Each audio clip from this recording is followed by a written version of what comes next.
விஜய் அவர்களுக்கு அரசியல் தெரியுமா? அவருக்கு கொள்கைகள் தெரியுமா? கொள்கைகள் பேசிய பல கட்சிகள் ஏன் அம்பேத்கரை இதுவரைக்கும் மேடையில் ஏற்றவில்லை?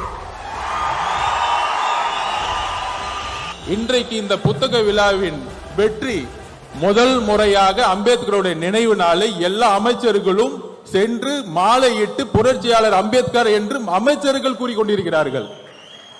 இதுதான் வெற்றி, எங்களுடைய வெற்றி. 2026 தேர்தலுக்கான பணிகள் 2026க்கான தேர்தலுக்கான பணிகள் மன்னர் ஆட்சியை ஒழிக்க வேண்டும்.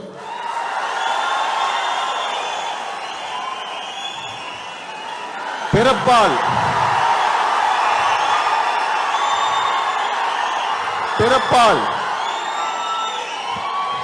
பிறப்பால் பிறப்பால் அனைவரும் சமம் என்கின்ற கருத்தியலை அம்பேத்கர் உருவாக்கியதை போல இங்க பிறப்பால் ஒரு முதலமைச்சர் உருவாக்கப்படக்கூடாது.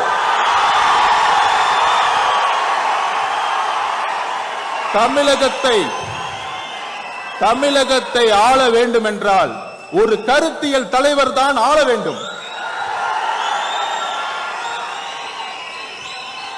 கருத்தியல் பேசிக்கொண்டு ஆட்சிக்கு வந்த பிறகு தமிழ்நாடு ஊழலை கடந்து சென்றுகிட்டு இருக்கு. பெரியார் அவர்களுடைய கனவின் மூலமாக மத பெரும்பான்மைவாதத்தை துடைத்தெறிந்து விட்டோம். மத பெரும்பான்மை தமிழகத்தில் கிடையாது. பிஜேபிக்கு 2% மேல இங்க கிடையாது. அதை பெரும்பான்மை முடிச்சாச்சு.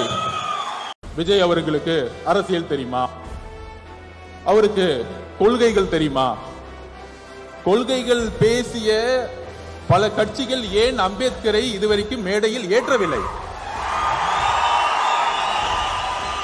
இன்றைக்கு இந்த புத்தக விழாவின் வெற்றி முதல் முறையாக அம்பேத்கருடைய நினைவு நாளை எல்லா அமைச்சர்களும் சென்று மாலையிட்டு புரட்சியாளர் அம்பேத்கர் என்று அமைச்சர்கள் கூறிக்கொண்டிருக்கிறார்கள்.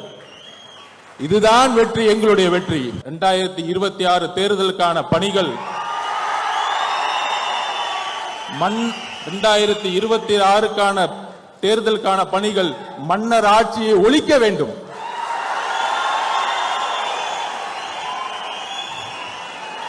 பிறப்பால் பிறப்பால் பிறப்பால் பிறப்பால் அனைவரும் சமம் என்கின்ற கருத்தியலை அம்பேத்கர் உருவாக்கியதை போல இங்க பிறப்பால் ஒரு முதலமைச்சர் உருவாக்கப்படக்கூடாது.